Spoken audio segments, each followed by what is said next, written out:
Khowai BDO অফিসে আমার Ramchandraghat constitution এলাকায় পঞ্চায়েত নির্বাচনে আমরা আজকে নমিনেশন দাখিল করেছি। খুব সুন্দর একটা পরিবেশে এখানে আজকে নমিনেশন দাখিল করলো।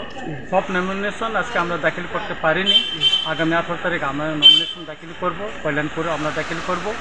আমরা যতটুকু সম্ভব যেখানে আমাদের শক্তিশালী আছে সব কেন্দ্রে আমরা প্রার্থী দেওয়ার জন্য চেষ্টা করছি এবং করব।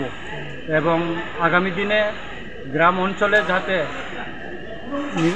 আমাদের যারা গরিব অংশের মানুষ তাদের যারা আমরা ভালোভাবে সাহায্য করতে পারি এবং তাদের সুখ দুঃখের সম্পর্কে আমরা করতে পারি, কাজ করতে পারি, সেই হিসাবে আমরা যোগ্যতা প্রার্থী এই নির্বাচনে আমরা প্রার্থী দাঁড় করেছি।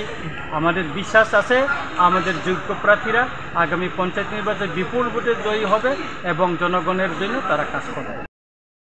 মানে কত কত আজকে আমরা রামচন্দ্রঘাট কনস্টিটিউশন এলাকা থেকে আজকে 6-7 জন আমরা এখানে নমিনেশন দাখিল করেছি।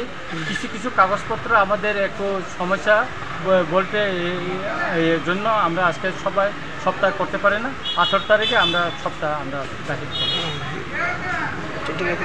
কোন কোন জায়গা দিয়েছেন আজকে, মানে কোন কোন আজকে সমতল থেকে দিছি, পূর্ব রামচন্দ্রঘাট থেকে দিছি, আরও একটা গাঁওসভা থেকে আমরা দিয়েছি। 3টা গাঁওসভা থেকে আজকে দিয়েছি আর কি। যাদের কাগজপত্র রেডি হয়ে গেছে তাদের আমরা দিয়ে দিয়েছি। ঠিক আছে।